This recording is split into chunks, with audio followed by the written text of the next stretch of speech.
Greetings everyone, I'm Endcards the second, and before we get into this video, I just want to say that Caves and Cliffs was an amazing update, but I think that there are a ton of things that could be improved about its features.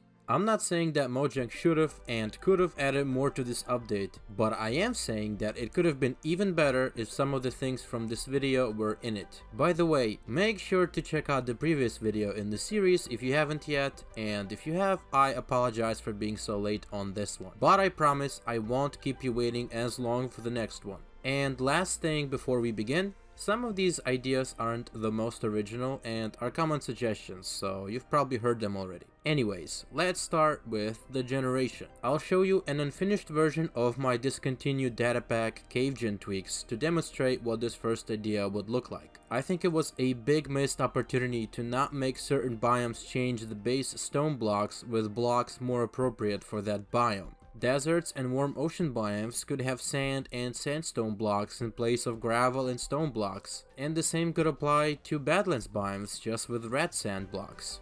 Prismarine could be a fantastic addition to ocean caves, and who wouldn't love seeing ice caves in the game? This would be a fantastic feature as it wouldn't replace other cave biomes, enabling many beautiful variations. The current sandstone and ice blocks might not be ideal fits for these caves though, so perhaps new blocks could be created. Cobbled sandstone or permafrost maybe? Next up, a feature that has been in the game since 1.14 but never became official.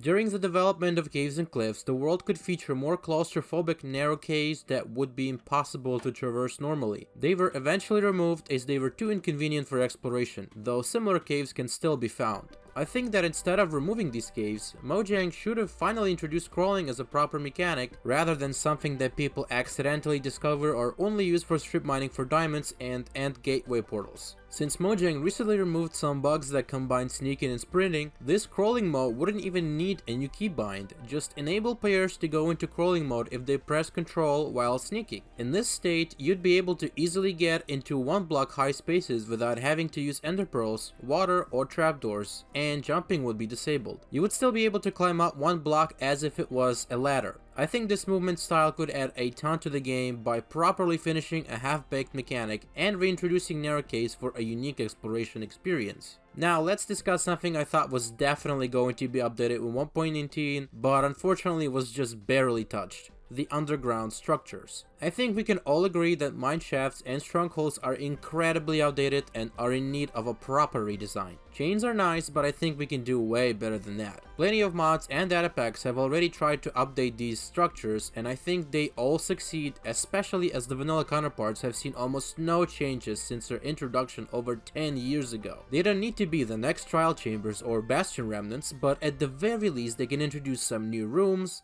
variants, blocks that have been added since beta 1.8, and finally use structure and jigsaw blocks like all post 1.13 structures. I personally think strongholds should come in multiple variants like the bastion remnants, each with unique layouts and loot, encouraging players to find more than just one stronghold. And of course, it would be great to have more than 2 wood types featured in the mineshaft. I would love to see what new lore Mojang could reveal if they decided to properly update these structures, especially now that the involvement of illagers in the construction of mineshafts has been heavily hinted at through ancient cities. To finish off this section of the video, let's talk about a tiny change that would add a lot to the world of Minecraft. Rooted dirt should generate under all trees, not just azalea trees. Of course, they shouldn't extend as far as azalea roots do, but they should at least go a few layers into the soil. Mojang often adds blocks that are only used for one thing even though they are extremely versatile. Moss and mud are a great example, but I think nothing demonstrates that issue better than the lack of rooted dirt and hanging roots everywhere outside of the azalea trees. With that out of the way, let's talk about biomes. I think it would be quite interesting if cave biomes generated in layers. First, you'd have the stone layer. That's where biomes would generate only if they match the surface biome.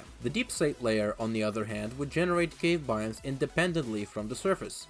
I think this would make the world more believable. For example, you would no longer see lush caves in a frozen mountain. Instead, it would be a dripstone cave, for example, which fits a colder surface environment better. I also don't mean that there would be a harsh cutoff at the deep slate layer. It would just mean that a biome that doesn't match the surface would be able to generate there. While that idea is a suggestion I don't think is entirely necessary for the game, one thing that feels genuinely missing is the ambience in the caves. When you're underground, there are no special particles, other than spore blossoms, or sounds, aside from the infrequent creepy noises, that put you in the mood. Another issue that can often be encountered is the skybox. You could be near the bedrock layer and still see the skybox, which really breaks your immersion. You shouldn't see it if you're deep underground. Cave biomes should also have their own darker but still visible fog colors, similar to the nether biomes. The same should apply to watercolor too. Aside from the lush caves, no cave biomes have a unique watercolor, which feels like a missed opportunity. The last biome idea I'd like to suggest is this. You should get lush cave vegetation from bone mealing water and moss in these biomes. Hell, maybe you should be able to just bone meal spore blossoms directly to get more. Spore blossoms and small drip leaf are decorative blocks that are needlessly scarce, and I think this would be a natural way to make them reliably renewable. Wait, I misspoke in the last paragraph. That wasn't the last idea, that was just the last idea for existing biomes.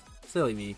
Now let's talk about the new cave biomes that should be added to the game. One thing that I neglected to mention until this point is a barren cave biome. Currently, any surface biome can extend all the way down to bedrock, which creates multiple issues. First, the skybox, fog, and watercolor issues I mentioned earlier. You could be at y equals -60 and the water could still be the same as the surface biome. These and many other problems could be resolved if Mojang added a barren cave biome that would replace all surface biomes underground, because it just doesn't make sense to be mining through deep slate and seeing that you're in a grove biome. This could also make cave detection easier for mods and data packs, as there's currently no easy way to do that reliably. Since Mojang is in charge of the world generation, they should use a barren cave biome and the unused cave air block to make it easier for the community to implement cave-specific features. This also helps with adding ambience features I mentioned before. Another cave biome that should be added to the game is slimy caves. Currently, the world generates with slime chunks. As the developers themselves said, players shouldn't have to rely on technical terms. They break immersion and are not intuitive. The average player shouldn't have to be aware of the concept of chunks, which makes the existence of slime chunks puzzling. I think that a cave biome for slime should be added that replaces slime chunks, though already generated ones should still work for the sake of existing slime farms. Making this feature into a biome adds a new environment to explore, a properly telegraphed location for slime spawning underground, and could perhaps even feature new blocks and unique ambient features. I think this feature would be a win for everyone, unless you're chunkbase.com. One more cave biome that would be a no-brainer is mycelium caves. This would extend the unique environment of mushroom fields underground, resulting in a cool and natural inclusion to Minecraft caves. Not only does it make perfect sense to have mushroom-infested caves, but it would also clearly telegraph to the player where monsters won't spawn once they dig onto the mushroom fields for ores. Okay everyone, this time it's the last biome suggestion for real, and it's a little outside of the scope for this update, but I just can't help myself but include this amazing idea. What if Mojang added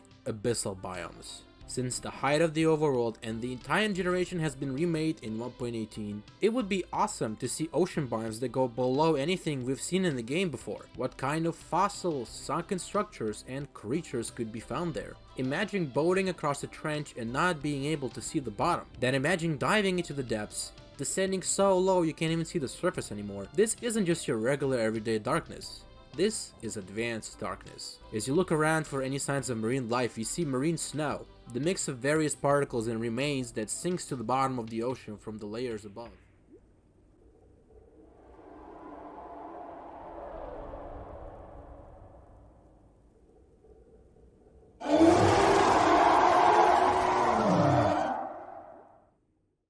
Even without terrifying monsters and new blocks and structures, this environment would still be exciting to explore for mining and vibes. And more content could be added to these environments in future updates, so I think it would have been great if Mojang laid that foundation in 1.18. We've finally made it to blocks. I think these suggestions I'm about to present to you are no-brainers, so I won't even dwell on them. We need the azalea wood set, as well as calcite blocks.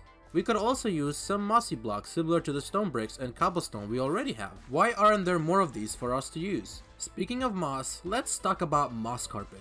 I absolutely hate this block. It can have its uses, but it's just abysmal due to it generating in lush caves. If you've ever explored these in survival, you've often found yourself annoyed with them.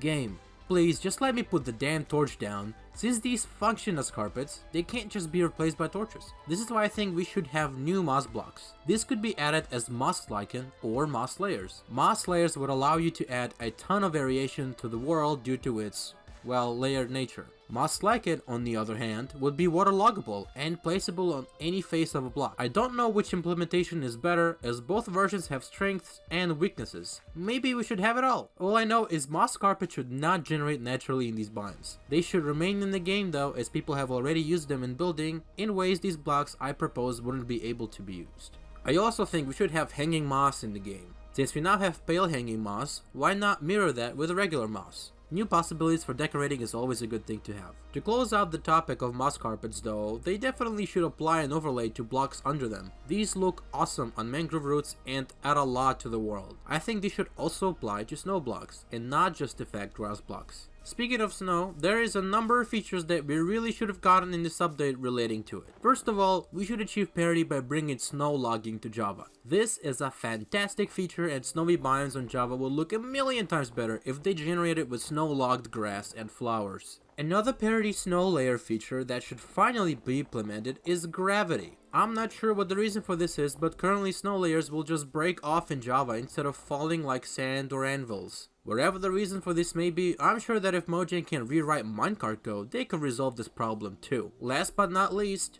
snow layers should melt and pile up. Seeing the weather dynamically impact snow would be absolutely delightful to see. I know this is a game rule at the moment, but you really need snow piling up when it's snowing, and to not turn the landscape into a mess of uneven lumps of snow, the additional layer should melt off when the weather is clear. The last category of features on this list is mobs, so let's talk about them. I think it's an absolute shame that bats got nothing in this update. I always just find them extremely annoying and go out of my way to kill them. These creatures should have actual AI and not just fly around frantically. They could also be used as a means of navigating perhaps, or have an interaction similar to dolphins or foxes. Just give them anything to do other than be obnoxious. Please, Mojang. Another missed opportunity here is fixing Squid AI. When glow squids were added, Mojang really should have reworked Squid AI, as it's been broken and bare bones for years now. But instead, we're getting free glowing sex now on top of regular ones from squids that hate their AI so much they didn't want to live anymore. This update in general didn't live up to the potential it had for adding new cave mobs. Aside from glow squids, we only got axolotls, which can be found in a single biome and are mainly used in other aquatic environments like ocean monuments anyway. When it comes to monsters, it's the same old. Creepers, spiders, skeletons, yawn. I think this update really lacked a cool underground monster to fight. That's something my data pack More Mobs fixes, by the way. It already has a few underground mobs, but there are many more to come. Make sure to keep an eye on this pack to not miss out on the upcoming lurker mob, and more. With that shameless plug out of the way, let's do another one. My data pack mod tweaks fixes axolotls quite a bit, as they are really weak and can't properly serve their purpose. This pack buffs their health, regeneration, and strength, making them actually worthwhile for ocean monument raids. It also adds illusioners and zombie horses to survival and introduces a ton of other tweaks to mobs. Keep an eye on this pack too, as I'm currently working on a big update that brings a lot of new variants to the game, mobs from Minecraft Earth, and baby versions of creepers, ghasts, skeletons, and more. Oh, you're still here? Great! Let's talk about my final idea for this version. Axolotl bait. Axolotls are a pain to breed and tempt, because it has to be done with a bucket of tropical fish. You should be able to craft that with some glow ink and perhaps bone meal into a new item that doesn't accidentally place tropical fish and stacks at least to 16. While it doesn't make a big difference for breeding, it makes a huge difference for raiding ocean monuments, as you would no longer have to worry about losing the tropical fish because you placed it by accident and then the axolotl killed it. And that's basically it. Next time I'm going to talk about the wild update, and as I promised, it'll come out much sooner than this video did. By the way, I might actually develop some of the stuff from these videos into a mod. If any of you would like to help with sounds, music, textures, or coding, let me know. I also want to shout out the work I featured in this video and everyone who created it. Check the description out, not just for links to these people, but also for other stuff I used in this video, including music. Stay tuned for the next one, and don't forget to smash subscribe, ring my bell, and as always, stay